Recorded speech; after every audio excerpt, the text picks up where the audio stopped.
வணக்கம் நண்பர்களே, நான் உங்கள் நிலா. இப்போ நாம் பார்த்துட்ருக்கிறது விக்ரமாதித்தன் கதைகளில் வர கிளை கதைகள் தான். இதுக்கு முந்தின பதிவில் 13வது பதுமையான சூரிய பிரகாசவல்லி பதுமை சொன்ன கதையை கேட்டோம். அதன் தொடர்ச்சியாக இந்த பகுதியில் கனகமணி சிம்மாசனத்தில் அமர முயற்சி செய்த போஜராஜனை தடுத்த 14வது படியின் காவலான பூர்ணச்சந்திரவல்லி பதுமை சொல்கிற கதையை தான் பார்க்க போகிறோம். வாங்க கதைக்குள்ளே போகலாம். முன்னொரு சமயத்தில் காசின்ற ஒரு புண்ணிய நகரத்தில் ஒரு பெரும் செல்வந்தன் வாழ்ந்துட்டு இருந்தான். அவனோட பேர் தர்மசீலன்.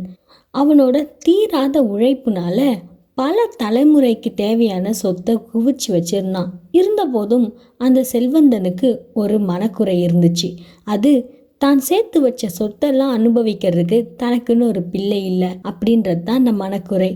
அவனும் அவனோட மனைவியும் பல கோவில்களுக்கு போய் பல பிரார்த்தனைகள் செய்தும் அவங்களுக்கு குழந்தை வரம் கிடைக்கவே இல்லை. இதெல்லாம் ரொம்பவே வருத்தப்பட்ட அவன் தன்னோட முன்ஜென்ம பாவங்களால தான் இப்படி நடக்குதோ அப்படின்னு சொல்லி ஆழ்ந்த மன உளைச்சலுக்கு ஆளாகிறான். அதோட அவன் குழந்தை வரம் வேண்டி போகாத கோவில்களே இல்லை, வேண்டாத தெய்வங்களும் இல்லை. பல தான தர்மங்கள் செய்தும் அவனுக்குன்னு ஒரு குழந்தை வரம் கிடைக்கவே இல்லை.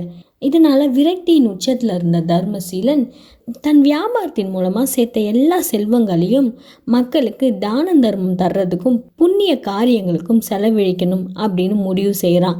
அதோட முதல் கட்டமாக அந்த ஊருக்கு தேவையான குடிநீர் தர்ற மாதிரி ஒரு மிகப்பெரிய குளத்தை வெட்டலாம் அப்படின்னு முடிவு பண்ணி அந்த ஊரோட நடுவில் ஒரு பெரிய குளத்தை வெட்டுறான். ஆனால் இருந்த போதும் அந்த குளத்துலேருந்து நீர் சுரக்கவே இல்லை. இதை பார்த்து தர்மசீலன் மேலும் மனமுடைந்து போகிறான். அதே நேரம் அந்த ஊர் மக்களோ தர்மசீலன் மிகப்பெரிய பாவி, அவன் ஏதோ பெரிய பாவம் செஞ்சுட்டான், அந்த பாவத்தினால தான் அவன் வெட்டின குளத்துல நீர் சுரக்கவே இல்லை அப்படின்னு வாய்க்கு வந்த பதியெல்லாம் தர்மசீலனை தப்பாக பேச ஆரம்பிச்சிட்டாங்க. இதெல்லாம் ரொம்பவே வருத்தப்பட்ட தர்மசீலன் தன்னோட உயிரையே விடுறாருன்னு முடிவு எடுத்து தான் வெட்டின அந்த குளத்துலேயே அன்ன ஆகாரம் எடுத்துக்காம பல நாட்களாக தவம் செய்து உட்கார ஆரம்பிச்சிடுறாரு. இப்படியே சில தினங்கள் போக அவரோட உடலும் மனமும் சோர்ந்த நிலையில் அவரை பார்க்கறதுக்காக அந்த இடத்துக்கு ஒரு வயதான மனிதர் வராரு.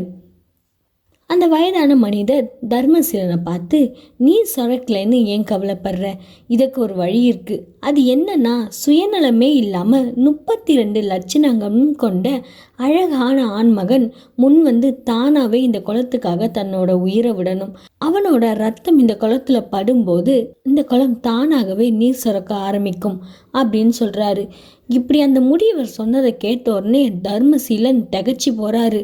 ஒரு மனிதனை பலி கொடுக்கறதா அப்படின்னு சொல்லி அதிர்ச்சி ஆகிறாரு. அவர் தன்னோட அதிர்ச்சியிலேருந்து மீண்டு வந்து அந்த வயதானவரை தேட அந்த வயதானவர் அந்த பக்கத்தில் எங்கேயுமே இல்லை.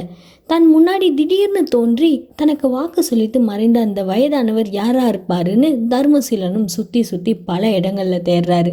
ஆனால் அந்த வயதானவர் அவர் கிடைக்கவே இல்லை. அதிக கடவுள் நம்பிக்கை கொண்ட தர்மசீலன் தான் முன்னாடி தோன்றி தனக்கு வாக்கு கொடுத்தது தான் வணங்குற கடவுள் அப்படின்னு முழுதான் நம்ப ஆரம்பிக்கிறாரு. அதன்படி அந்த வயதான மனிதர் சொன்ன மாதிரி தானா முன் வந்து முழு விருப்பத்தோட தன் உயிரை கொடுக்க தயாரான ஆண் மகனை தேட ஆரம்பிக்கிறாரு. ஆனால் அவரு பல நாள் தேடியும் பல இடங்கள்ல தேடியும் அவருக்கு அப்படி ஒரு அழகான ஆண் மகன் கிடைக்கவே இல்லை.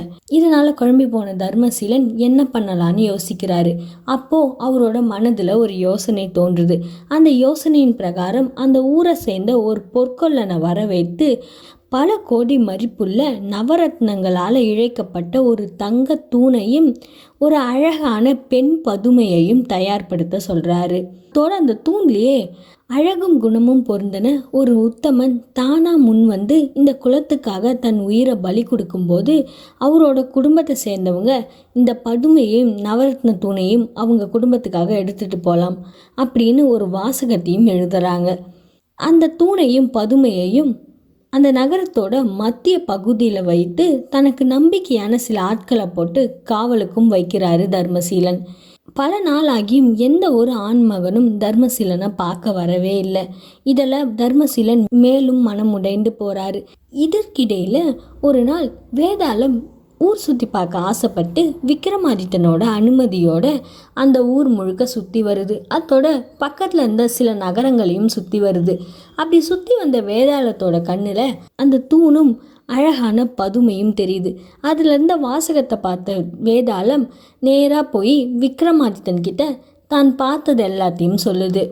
இதை கேள்விப்பட்ட விக்ரமாதித்தன் ஊருக்காக இவ்வளவு தானம் தர்மம் செய்கிற தர்மசீலனை பற்றியும் அவரோட முயற்சி முழுமை அடையாத பற்றியும் கேள்விப்பட்டு அவருக்கு தன்னால் ஏதாவது உதவி செய்ய முடியுமா அப்படின்னு பார்க்கறதுக்காக தர்மசீலனை தேடி காசி நகரத்துக்கு வராரு. அப்படி காசி நகரத்தை வந்தடைந்த விக்ரமாதித்தன் முதல்ல அந்த குளக்கரையை தான் போய் பார்க்குறாரு. அந்த குளத்தோட கரையை பார்த்த உடனே பிரமிச்சும் போகிறாரு. அது அந்த ஊரோட மிகப்பெரிய பரப்பளவை கொண்ட குளமாக இருந்துச்சு. அதோட அந்த குளத்தில் மட்டும் நீர் சுரந்தா அந்த ஊர் மக்கள் மட்டும் இல்லாமல் பல ஊர் மக்களுக்கு அது ரொம்பவே உபயோகமாக இருக்கும். பலரோட மகிழ்ச்சியான வாழ்க்கைக்கு அது ஒரு நீர் ஆதாரமாக இருக்கும் அப்படின்னு விக்ரமாதித்தனுக்கு புரியுது. அதனால் தர்மசீலனோட முயற்சியை எப்படியாவது முழுமையடை செய்யணும் அப்படின்னு விக்ரமாதித்தனும் விருப்பப்படுறாரு. அதே நேரம் அந்த குளக்கரையில் அமர்ந்துட்டு இருந்த முக்காலமும் உணர்ந்த ஒரு சந்நியாசி விக்ரமாதித்தனை பார்த்து, தர்மசீலனோட முயற்சியை முழுமையடைய செய்ய முடிஞ்ச ஒரே ஆள் நீ மட்டும்தான் அப்படின்னு சொல்லிட்டு அந்த இடத்த விட்டு எழுந்து போயிடுறாரு. அந்த சன்னியாசி அப்படி சொன்னதை கேட்டு விக்ரமாதித்தன் திகச்சு போறாரு. அந்த குளத்துல நீர் சுரக்க என்னதான் நிபந்தனை அப்படின்னு வேதாளத்துக்கிட்ட கேட்குறாரு. வேதாளமும் தான் அந்த தூணில் படித்ததை பற்றி சொல்லவே விக்ரமாதித்தன் தானாக முன் வந்து தன்னோட உயிரை கொடுத்து இந்த குளத்தில் நீர் சுரக்க வைக்கிறதா முடிவு பண்ணுறாரு. அதன்படி தன்னோட இடுப்பில் சொருகியிருந்த உறைவாளை எடுத்து அந்த குளத்தோட மைய பகுதியில் போய் நின்று தன்னோட கழுத்தை தானே அறுத்துக்கிறாரு. அவரோட ரத்தம் பட்ட உடனே அந்த குளம் முழுக்க நீர் நிறைய ஆரம்பிக்குது. அதே நேரம் அவர் முன்னாடி தோன்றின காளி தேவி விக்ரமாதித்தனை பார்த்து, உன்னோட தன்னலம் கருதாத தியாகத்தில் நான் மெய் மறந்து போனேன், அதனால் உன்னோட உயிரை மீண்டும் தரேன், உன் விருப்பப்படி இந்த குளத்துலேயும் நீர் வத்தாமல் சுரக்கட்டும் அப்படின்னு சொல்லி மறைந்து போகிறாங்க. விக்ரமாதித்தனும் தன் வந்த காரியம் வெற்றியடைந்ததில் சந்தோஷமடைந்து வேதாளத்தோட உஜ்ஜயினி நகரத்தை நோக்கி மீண்டும் போயிடுறாரு. தினமும் வந்து அந்த குளத்தை பார்த்துட்டு மனம் வருந்தி போகிற தர்மசீலன் இன்றும் அந்த குளத்தை பார்க்கறதுக்கு வர நேரம் அந்த குளம் முழுக்க நீர் நிறைஞ்சிருக்கிறத பார்த்து பிரமிச்சு போகிறாரு. அதே நேரம் அங்கே கூடின மக்கள் எல்லாம் ஆனந்தமாக அந்த நீரை எடுத்து பயன்படுத்த ஆரம்பிக்கிறாங்க. அப்போ அந்த குளக்கரையோட படிகளில் சிந்தி இருந்த இரத்தக்கரையை பார்த்த தர்மசீலன் யாரோ ஒருத்தரோட தன்னலம் இல்லாத தியாகத்தால் மட்டும்தான் இது நடந்திருக்கும், அப்படிப்பட்ட தியாகவான் யாரு அப்படின்னு தெரியாம குழம்பி போறாரு. அதே நேரம் ஊர் மத்தியில தியாகம் செய்த குடும்பத்துக்காக வச்சிருந்த தூணும் பதுமையும் யாராலையும் எடுத்து போகப்படாம அதே இடத்துல இருக்கு. தர்மசீலனும் கூடிய விரைவில் அந்த இளைஞனோட குடும்பம் வந்து அந்த பரிசு பொருட்களை எடுத்துகிட்டு போவாங்க அப்படின்னு காத்துட்டு இருந்தாரு. பல நாள் ஆகியும் அப்படி யாருமே வந்து அந்த பொருட்கள் மேலே உரிமை கொண்டாடவே இல்லை. இதெல்லாம் அவரு மேலும் திகச்சு போகிறாரு. இப்படிப்பட்ட தன்னலம் கருதாத புண்ணிய ஆத்மா யாராக இருப்பாங்க, இந்த காலத்தில் இப்படியெல்லாம் மனுஷங்க இருப்பாங்களா என்ன அப்படின்னு நினச்ச அவரு உடனே மனமுருகி இறைவன்கிட்ட வேண்டிக்கிறாரு. இப்படி தன்னலம் கருதாம தன் உயிரை தியாகம் செய்து இந்த தர்ம காரியத்தை பூர்த்தி அடைய செய்தவங்கள என் முன்னாடி காட்டுங்க, அவங்களோட அடையாளத்தை எனக்கு சொல்லுங்க அப்படின்னு வேண்டி நிற்கிறாரு. அதே நேரம் முன்னாடி வாக்கு சொன்ன அதே முதியவர் அவர் முன்னாடி வராரு. விக்ரமாதித்தன்ற உஜ்ஜயினி நகரத்தோட மகாராஜா தான் இதை செஞ்சதாகவும் மகாராஜாவோட தியாகத்தில் மனமுவந்த காளிதேவி அவருக்கு மீண்டும் உயிர் தர விக்ரமாதித்தன் தன்னோட தேசத்துக்கு திரும்பி போயிட்டதாகவும் சொல்லி அந்த இடத்த விட்டு மறைந்து போறாரு. தன் கண்ணு முன்னாடி அந்த அற்புதத்துல தர்மசீலன் திகச்சு போய் உடனே தன் பரிவாரங்களோட தூண் மற்றும் தங்க பதுமையையும் எடுத்துக்கிட்டு உஜ்ஜயினி நகரத்துக்கு போறாரு. உஜ்ஜயினி நகரத்தை அடைந்த தர்மசீலன் விக்ரமாதித்தன் கிட்ட தன்னோட பரிசு பொருட்கள் எல்லாம் கொடுத்து அவரை கௌரவப்படுத்துறாரு. தர்மசீலன் தனக்கு பரிசா கொடுத்த பொருட்கள் எல்லாம் மரியாதையா பெற்றுக்கொண்ட விக்ரமாதித்தன் முன்னொரு சமயம் இந்திரனால தனக்கு தடப்பட்ட 10 பீடாம்பரத்தை அவருக்கு பரிசளிக்கிறாரு. தர்மசீலனும் விக்ரமாதித்தன் கொடுத்தத சந்தோஷமாக வாங்கிக்கிட்டு அவருக்கு நன்றி சொல்லிட்டு அந்த இடத்த விட்டு போயிடுறாரு. உடனே விக்ரமாதித்தனும் வறுமையில் வாடின மக்கள் பலருக்கும் தர்மசீலன் கொடுத்த பொருட்களை சரிசமமாக பிரித்து தானம் செய்கிறாரு. அப்படி தானமாக பெற்றவங்களோட முகத்தில் ஏற்படுற சந்தோஷத்தை பார்த்து தானும் சந்தோஷம் அடைகிறாரு. இப்படி விக்ரமாதித்தனை பற்றின கதையை போஜராஜன் கிட்ட சொல்லி முடித்த பூர்ணச்சந்திரவல்லி பதுமை போஜராஜனை பார்த்து, தன்னலமே இல்லாமல் உயிர் தியாகம் செய்த எங்களோட விக்ரமாதித்தன் போல உங்களால் இருக்க முடியுமா அப்படின்னு கேட்குது. உடனே அதுக்கு போஜராஜனும், விக்ரமாதித்தன் தான், அவர் அளவுக்கு என்னால் முடியலனாலும் நானும் சந்தர்ப்பம் கிடைக்கும்போது பிறருக்காக வாழ முயற்சிப்பேன் அப்படின்னு சொல்கிறாரு. அதை கேட்டு சந்தோஷம் அடைந்த பூர்ணச்சந்திரவல்லி பதுமை, அப்படின்னா நீங்கள் அடுத்த படிக்கு போகலாம் அப்படின்னு சொல்லுது.